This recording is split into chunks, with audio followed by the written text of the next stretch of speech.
Bismillah, alhamdulillah, wassalatu wassalamu ala rasulillah wa ala alihi wa sahbihi wa man tabi'am bisanin ila yaumil qiyamah, amma ba'du.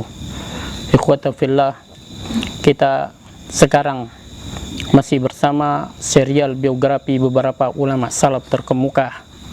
Kita akan membicarakan tentang salah seorang imam dari imam mazhab yang empat, dan dia adalah termasuk pendiri mazhab fikih yang terkenal. Imam kita ini adalah seorang imam yang pendapat dan pemikirannya diperhitungkan dalam dunia Islam. Mungkin saja kalian tidak memahami sebagian dari pemikiran dan pendapatnya.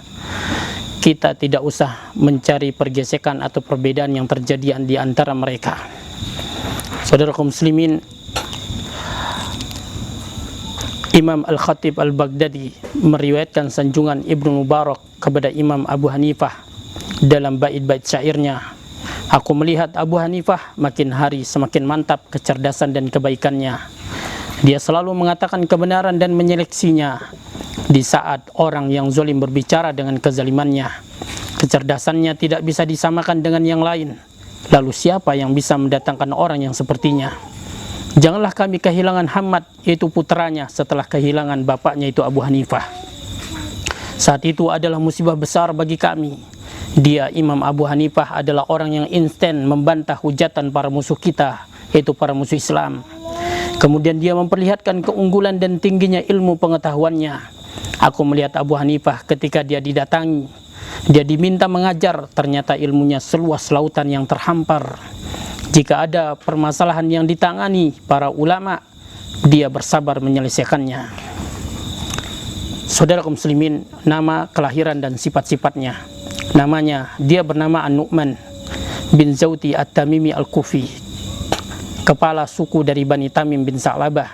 Ada yang mengatakan bahwa sebab penamaannya dengan Hanifah adalah karena dia selalu membawa tinta yang disebut Hanifah dalam bahasa Irak. Kelahirannya, dia dilahirkan pada tahun 80 Hijriah di Kufah saat pemerintahan Khalifah Abdul Malik bin Marwan. Pada saat itu dia masih sempat melihat sahabat Anas bin Malik ketika Anas radhiyallahu anhu dan rombongannya datang ke Kufah. Akan tetapi ada yang menyangkal berita ini dan mengatakan bahwa berita Imam Abu Hanifah bertemu dengan sahabat Anas adalah tidak benar. Sanjungan para ulama terhadapnya dan sanggahan terhadap orang-orang yang mencelanya. Al-Fudail bin Iyad berkata, Abu Hanifah adalah seorang yang ahli fikih dan terkenal dengan keilmuannya itu. Selain itu dia juga terkenal dengan kewaraannya. Banyak harta, sangat memuliakan dan menghormati orang-orang di sekitarnya. Sabar dalam menuntut ilmu sepanjang siang dan malam. Dia banyak bangun malam, tidak banyak berbicara kecuali ketika harus menjelaskan kepada masyarakat tentang halal dan haramnya suatu perkara. Dia sangat piawai dalam menjelaskan kebenaran hukum dan tidak suka dengan harta para penguasa. Kemudian dari Abu Wahab Muhammad bin Mazahim, dia berkata, aku pernah mendengar Abdullah bin Mubarak berkata, kalaulah Allah tidak menolongku melalui Imam Abu Hanifah dan Sufyan As-Sawri, niscaya aku akan seperti orang kebanyakan, yaitu orang-orang yang awam yang tidak berilmu. Masya Allah, ini kata Abdullah bin Mubarak. Jadi sekali lagi beliau mengatakan, kalaulah Allah tidak menolongku melalui Imam Abu Hanifah dan Sufyan As-Sawri, niscaya aku akan menjadi kebanyakan manusia, yaitu orang awam. Dari Asy-Syafi'i dia berkata, ada seorang yang berkata kepada Malik, apakah anda pernah melihat Imam Abu Hanifah? Dia menjawab, iya, aku melihat seorang laki-laki yang kalau dia mengatakan kepada anda bahwa dia ingin menjadikan tiang ini emas, maka akan kesampaian dengan kemampuannya berhujah yang dimilikinya. Jadi ikhwan fillah, jadi ini pengakuan Imam Malik, ya, bahwasanya seandainya dia mengatakan tiang masjid ini adalah emas, orang-orang akan percaya karena kepandiannya di dalam berhujjah, berargumentasi. Baik. Kemudian dari Qais bin Ar-Rabi dia berkata, Abu Hanifah adalah orang yang wara' dan takut kepada Allah. Di samping dia adalah seorang yang sangat menonjol dan disenangi oleh saudara-saudaranya. Imam Az-Zahabi rahimahullah mengatakan, dia adalah orang yang paling cerdas di antara anak Adam. Dia mampu menguasai ilmu fikih, seorang yang ahli ibadah, wara' dan dermawan. Di samping itu dia juga tidak mau menerima hadiah dari para pejabat pemerintah. Darrar bin Sardin berkata, Yazid bin Harun pernah ditanya, mana yang lebih pandai dalam bidang fikih, Sufyan Ats-Tsauri kah ataukah Imam Abu Hanifah? Dia menjawab, Abu Hanifah adalah orang yang lebih pandai dalam fikih, sedangkan Sufyan Ats-Tsauri lebih banyak hafalan hadisnya. Hamishi Ats-Tsairi berkata, adapun celaan yang katanya dilakukan An-Nasai dan Ibnu Adi terhadap Imam Abu Hanifah dari segi hafalannya, ini adalah pernyataan yang tidak bisa diterima dan tidak bisa dimasukkan dalam kategori celah dalam standar ilmu hadis jarh wa ta'dil. Ibadahnya, saudara kaum muslimin, disebutkan yaitu dari Asad bin Amr, dia berkata, sesungguhnya Imam Abu Hanifah melakukan sholat isya dan subuh dengan satu wudhu selama 40 tahun. Artinya apa? Beliau tidak tidur yaitu antara sholat isya dan sholat subuh, sehingga wudhunya itu tetap. Karena orang yang tidur akan batal wudhunya, yaitu tidur yang tenggelam, larut. Dari Basar bin Al-Walid, dari Al-Qadi Abu Yusuf, ketika kami berjalan bersama dengan Imam Abu Hanifah, tiba-tiba aku mendengar seorang lelaki berkata kepada temannya, orang ini yaitu Abu Hanifah adalah orang yang tidak tidur malam. Kemudian Abu Hanifah pun berkata, demi Allah, kata Abu Hanifah, orang-orang tidak akan membicarakan tentang apa yang tidak pernah kulakukan. Maka sejak itu dia selalu bangun malam, melakukan sholat dengan berdoa penuh harap kepada rahmat Allah Subhanahu wa ta'ala. Dari Al-Musanna bin Raja, dia berkata, Abu Hanifah telah benar-benar bersumpah kepada Allah untuk bersedekah dengan uang dinar, yaitu jika dia membelanjakan sejumlah uangnya untuk keluarganya, maka dia akan memberikan sedekah dengan jumlah uang yang sama sesuai dengan yang dibelanjakan untuk keluarganya. Jadi dia bersumpah berapa pengeluaran dia untuk keluarganya, maka segitu yang akan dia sedekahkan. Saudara kaum muslimin, dan beliau adalah orang yang kaya, beliau adalah pengusaha kain. Ya, Abu Asim An-Nabil berkata, Abu Hanifah juga dipanggil dengan nama Al-Watid, itu orang yang kuat karena banyaknya sholat yang dilakukannya. Dari Yahya bin Abdul Hamid Al-Himami, dari ayahnya, dia berkata bahwa dia pernah menemui Abu Hanifah selama 6 bulan. Dia pun berkata, aku belum pernah melihatnya sholat subuh kecuali dengan wudhu sholat isya. Dia selalu menyudahi sholat malamnya menjelang waktu sahur. Masya Allah. Ummu Walad itu pernah berkata tentang Abu Hanifah, ya, selama yang aku tahu, dia belum pernah tidur menggunakan bantal di atas ranjang. Dia hanya tidur pada waktu antara zuhur dan asar di musim panas, dan awal malam agak sore, yaitu di masjid di musim dingin. Ibnu Abi Ruwad berkata, aku belum pernah melihat orang yang lebih sabar darinya untuk bertawaf dan beribadah di Mekah. Dia selalu berdoa kepada Allah agar mendapat keselamatan di akhirat nanti. Aku juga tidak pernah menyaksikannya tidur di malam hari selama 10 malam, dan tidak pula aku melihatnya mau beristirahat pada siang hari. Dia selalu melakukan sholat tawaf dan belajar. Dari Sufyan bin Uyainah, dia berkata, tidak seorang pun orang yang datang ke Mekah yang lebih banyak sholatnya pada masa kami daripada Abu Hanifah. Saudara kaum muslimin, kemudian di antara nasihatnya yaitu dan bantahannya terhadap para yaitu pengingkar kebenaran, yaitu suatu ketika Abu Hanifah menjumpai Imam Malik yang tengah duduk bersama beberapa sahabatnya. Setelah Abu Hanifah keluar, maka Imam Malik pun menoleh kepada mereka dan berkata, tahukah kalian siapakah dia? Maksudnya yang baru saja datang. Mereka menjawab tidak. Beliau berkata, dia adalah Nu'man bin Sabit, yang seandainya berkata bahwa tiang masjid itu emas, niscaya perkataannya menjadi dipakai orang sebagai argumen. Ya, tidaklah dikatakan berlebihan apa yang dikatakan oleh Imam Malik ini dalam menggambarkan diri Abu Hanifah. Sebab apa? Sebab beliau memang memiliki kekuatan dalam berhujjah, kekuatan dalam berargumen, cepat daya tangkapnya, cerdas dan tajam wawasannya. Masya Allah.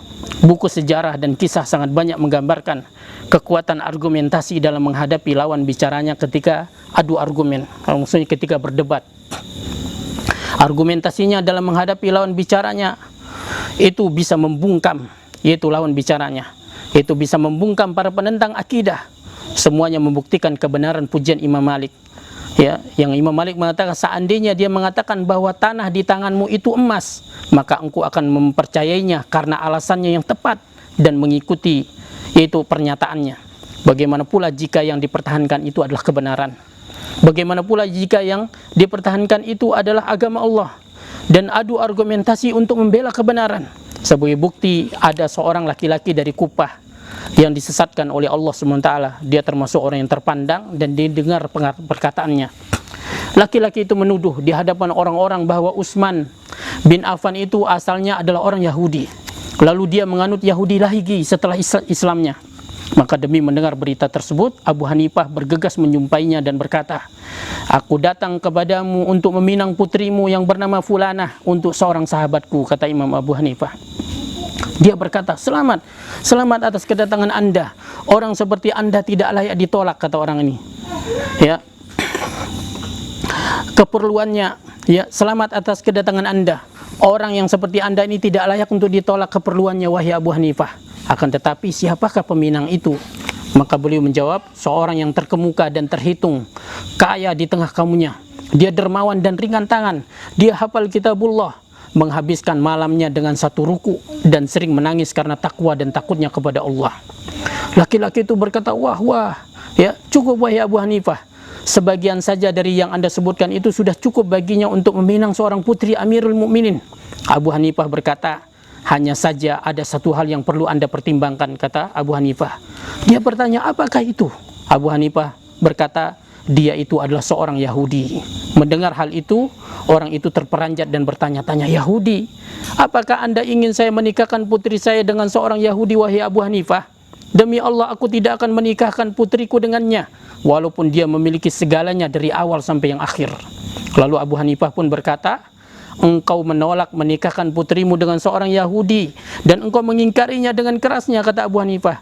"Tetapi engkau sebarkan berita kepada orang-orang bahwa Rasulullah SAW telah menikahkan kedua putrinya dengan Yahudi, yakni Utsman.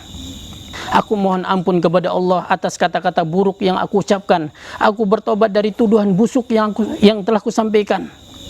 Contoh lain, ada seorang khawarij bernama Ad-Dahhak As-Sari pernah datang menemui Abu Hanifah. "Ad-Dahhak, wahai Abu Hanifah, bertobatlah Anda." Abu Hanifah, "Bertobat dari apa?" kata Abu Hanifah. "Ad-Dahhak, dari pendapat Anda yang membenarkan diadakannya tahkim antara Ali dan Muawiyah." Abu Hanifah, "Maukah Anda berdiskusi dengan saya dalam persoalan ini?" Ad-Dahhak, "Baiklah, saya bersedia." Abu Hanifah, "Bila kita nanti berselisih paham, siapa yang akan menjadi hakim di antara kita?" Ad-Dahhak, "Pilihlah sesuka Anda." Abu Hanifah menoleh kepada seorang khawarij lain yang menyertai orang itu lalu berkata, "Abu Hanifah," kata Abu Hanifah, "engkau menjadi hakim di antara kami." Dan kepada orang pertama beliau bertanya, "Ya, saya rela kawanmu ini menjadi hakim. Apakah engkau juga rela?" Kata Imam Abu Hanifah. Ad-Dahhak, "Ya, saya rela." Ya, Abu Hanifah, "Bagaimana ini? Engkau menerima tahkim atas apa yang terjadi di antara saya dan kamu, tetapi menolak dua sahabat Rasulullah SAW yang bertahkim." Maka orang itu pun mati kutu dan tidak sanggup berbicara sepatah kata pun. Contoh lain, ya, contoh lain lagi bahwa Jahm bin Sufyan, yaitu pentolan kelompok Jahmiyah, dialah yang mencetuskan pemahaman Jahmiyah di tengah umat ini, sehingga terjadi banyak sekali musibah menimpa umat Islam. Dia adalah seorang penyebar bid'ah dan ajaran sesat di bumi. Pernah mendatangi Abu Hanifah seraya berkata, "Jahm, saya datang untuk berbicara beberapa hal yang sudah saya persiapkan." Abu Hanifah, "Berdialog denganmu adalah celah," kata Abu Hanifah, "dan larut dengan apa yang engkau bicarakan berarti neraka yang menyala-nyala." Jahm, "Bagaimana bisa Anda memponis saya demikian? Padahal Anda belum pernah bertemu denganku sebelumnya dan belum pernah mendengar pendapat-pendapatku." Abu Hanifah, "Telah sampai kepada saya berita-berita tentangmu yang telah berpendapat dengan pendapat yang tidak layak keluar dari mulut ahli kiblat, yaitu mulut seorang muslim." Jahm, "Anda menghakimi saya secara sepihak." Abu Hanifah, "Orang-orang umum dan khusus sudah mengetahui perihal Anda, sehingga boleh bagiku menghukumimu dengan sesuatu yang telah mutawatir kabarnya tentangmu." Jahm, "Saya tidak ingin membicarakan atau menanyakan apa-apa kecuali tentang keimanan." Abu Hanifah, "Apakah hingga saat ini kamu belum tahu juga tentang masalah itu hingga perlu menanyakannya kepada saya?" Jahm, "Saya memang sudah paham, namun saya meragukan salah satu bagiannya." Abu Hanifah, "Keraguan dalam keimanan adalah kufur." Itu kata Abu Hanifah. Jahm, "Anda tidak boleh menuduh saya kufur sebelum mendengar tentang apa-apa yang menyebabkan saya kufur." Abu Hanifah, "Silakan bertanya," kata Abu Hanifah. Jahm, "Telah sampai kepadaku tentang seorang yang mengenal dan mengakui Allah dalam hatinya bahwa dia tidak punya sekutu, tidak ada yang menyamainya dan mengetahui sifat-sifatnya. kemudian orang itu mati tanpa menyatakan dengan lisannya. Orang ini dihukumi mukmin ataukah kafir? Ya, padahal hatinya sudah yakin. Lalu Abu Hanifah mengatakan dia mati dalam keadaan kafir dan menjadi penghuni neraka bila tidak menyatakan dengan lidahnya apa yang diketahui oleh hatinya, selagi tidak ada penghalang baginya untuk mengatakannya. Jaham, mengapa tidak dianggap sebagai mukmin padahal dia mengenal Allah dengan sebenar-benarnya? Abu Hanifah, bila Anda beriman kepada Al-Quran dan menjadikannya sebagai hujjah, maka saya akan meneruskan bicara. Tetapi jika engkau tidak beriman kepada Al-Quran dan tidak memakainya sebagai hujjah, maka berarti saya sedang berbicara dengan orang yang menentang Islam. Jaham, bahkan saya mengimani Al-Quran, kata Jaham, dan menjadikannya sebagai hujjah. Abu Hanifah, sesungguhnya Allah menjadikan iman atas dua sendi, yaitu dengan hati dan lisan, bukan dengan salah satu saja darinya. Kitabullah dan hadis Rasulullah sudah menjelaskan hal itu. Allah SWT berfirman dalam surat Al-Ma'idah ayat 83 sampai 85, dan apabila mereka mendengarkan apa yang diturunkan kepada Rasul Muhammad, ya, kamu melihat mata mereka mencucurkan air mata disebabkan kebenaran Al-Quran yang telah mereka ketahui dari kitab-kitab mereka sendiri, seraya berkata, ya Rabb kami telah beriman, maka catatlah kami bersama orang-orang yang menjadi saksi atas kebenaran Al-Quran dan kenabian Muhammad SAW. Ya, karena mereka mengetahui kebenaran dalam hati, kata Imam Abu Hanifah, lalu mereka menyatakannya dengan lisan, maka Allah SWT memasukkannya ke dalam surga yang di dalamnya terdapat mengalir sungai-sungai karena pernyataan keimanannya itu. Saudara kaum muslimin, itu pada akhirnya itu Abu Hanifah terus menyerang Jaham bin Safwan, yaitu dengan hujah-hujah yang kuat, ada kalanya dengan Al-Quran dan ada kalanya dengan hadis. Akhirnya orang itu kewalahan dan tampaklah raut kehinaan dalam wajahnya. Dia pun enyah dari Abu Hanifah sambil berkata, Anda telah mengingatkan sesuatu yang saya lupakan dan saya akan kembali kepada Anda. Lalu dia pergi untuk tidak kembali lagi. Kasus lainnya, sewaktu Abu Hanifah berjumpa dengan orang-orang ateis yang mengingkari adanya Khalik pencipta, maka beliau bercerita kepada mereka, bagaimanakah pendapat kalian jika ada sebuah kapal diberi muatan barang-barang penuh dengan barang-barang dan beban? Kapal tersebut mengarungi samudra, gelombangnya kecil, anginnya tenang. Akan tetapi setelah kapal sampai di tengah, tiba-tiba terjadi badai besar. Anehnya, kapal terus berlayar dengan tenang sehingga dia tiba di tujuan sesuai rencana, tanpa goncangan dan berbelok arah. Padahal tidak ada nahkoda yang mengemudikan dan mengendalikan jalannya kapal. Masuk akalkah cerita ini? Kata Abu Hanifah. Mereka pun menjawab, mereka berkata, tidak mungkin. Itu adalah sesuatu yang tidak bisa diterima oleh akal, bahkan oleh khayal sekalipun, wahai Syekh, kata mereka. Lalu Abu Hanifah berkata, subhanallah, kalian mengingkari adanya kapal yang berlayar sendiri tanpa pengemudi, namun kalian mengakui bahwa alam semesta yang terdiri dari lautan yang membentang, langit yang penuh bintang dan benda-benda langit, serta burung yang berterbangan tanpa adanya pencipta yang sempurna penciptaannya dan mengaturnya dengan cermat. Celakalah kalian, lantas apa yang membuat kalian ingkar kepada Allah? Begitulah Abu Hanifah menghabiskan seluruh hidupnya untuk menyebarkan dinullah dengan kekuatan argumen dan dianugerahi Al-Khaliq kepadanya. Beliau menghadapi para penentang dengan argumentasi yang sangat tepat. Saudara kaum muslimin, cobaan dan ujian yang menimpanya. Dari Ubaidillah bin Amr, dia berkata, sesungguhnya Ibnu Hubairah telah mencambuk Abu Hanifah sebanyak 110 cambukan dengan cemeti agar dia mau memegang jabatan sebagai hakim. Akan tetapi dia lebih memilih untuk menolaknya. Ibnu Hubairah adalah salah seorang pejabat pemerintah dalam pemerintahan Khalifah Marwan. Dia ditugaskan di Irak pada masa Bani Umayyah. Dari Yahya bin Abdul Hamid, dari ayahnya, dia berkata, Abu Hanifah sering pergi tiap hari, atau dia berkata suatu hari kebimbangan, yaitu kebimbangan dari seorang perawi. Suatu hari dia dicambuk agar mau memegang jabatan sebagai hakim, akan tetapi dia lebih memilih untuk menolaknya. Suatu ketika dia menangis, dan ketika dia dibebaskan dia berkata kepadaku, kesedihan orang tuaku lebih membuatku bersedih daripada cambukan yang diderakan kepadaku. Dari Basar bin Al-Wadid, dia berkata, Khalifah Abu Mansur meminta kepada Abu Hanifah untuk menjadi hakim dalam pemerintahannya. Maka dia pun bersumpah untuk bisa menjadikannya sebagai hakim. Akan tetapi Abu Hanifah menolaknya dan bersumpah, sesungguhnya aku tidak akan melakukannya. Ar-Rabi Al-Hajib berkata, Anda melihat Amirul Mukminin bersumpah dan Anda juga bersumpah?" Dia berkata, "Amirul Mukminin mau bersumpah karena dia lebih mudah membayar denda sumpahnya daripada saya." Kemudian Abu Mansur memerintahkan pengawalnya untuk memasukkannya ke dalam penjara hingga dia meninggal dunia di penjara di Baghdad. Ada yang mengatakan Abu Ja'far memerintahkannya kepada seorang penjaga tahanan yang bernama Humaid At-Tawusi untuk membawakannya ke dalam penjaranya. Penjaga itu berkata kepada Abu Hanifah, "Wahai Syekh, sesungguhnya Amirul Mukminin telah memerintahkan kepadaku lewat seseorang. Dia mengatakan kepadaku, bunuhlah dia, atau potonglah dia, atau pukullah dia. Akan tetapi aku tidak mengetahui alasannya. Apa yang harus aku lakukan?" Abu Hanifah pun menjawab, "Apakah Amirul Mukminin memerintahkan kepadamu perintah yang wajib ataukah tidak wajib?" Humaid menjawab, "Iya, dia memerintahkan perkara yang wajib dilaksanakan."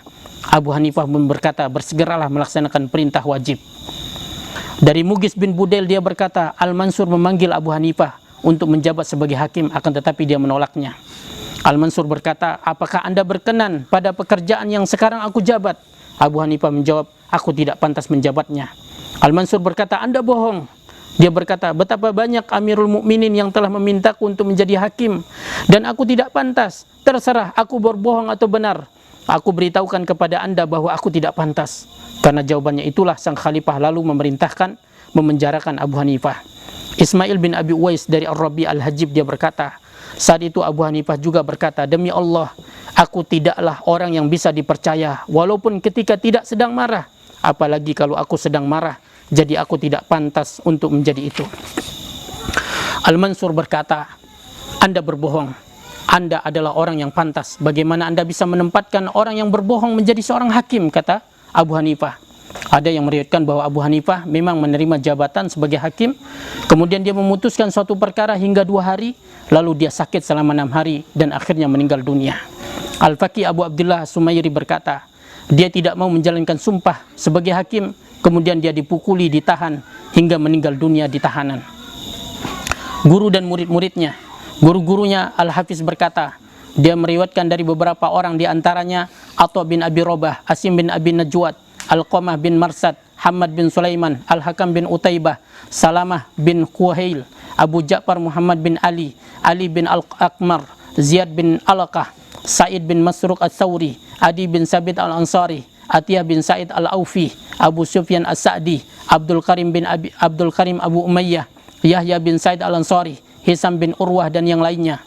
Murid-muridnya Al-Hafiz berkata, adapun yang meriwayatkan darinya antara lain putranya Hamad, Ibrahim bin Tahman, Hamzah, Majid bin Abi Ruwad, Ali bin Musir, Muhammad bin Bashar Al-Abdi, Abdul Razak Muhammad bin Al-Hasan As-Shibani, Mus'ab bin Al-Miqdam, Yahya bin Yaman, Abu Ismah, Nun bin Abi Maryam, Abu Abdurrahman Al-Mukri, Abu Asim dan yang lainnya.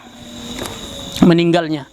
Dalam kitab Al-Ibar, Az-Zahabi mengatakan, diriwayatkan bahwa Khalifah Al-Mansur memberi minum racun kepada Imam Abu Hanifah dan dia pun meninggal sebagai syahid. Semoga Allah SWT memberikan rahmat kepada beliau.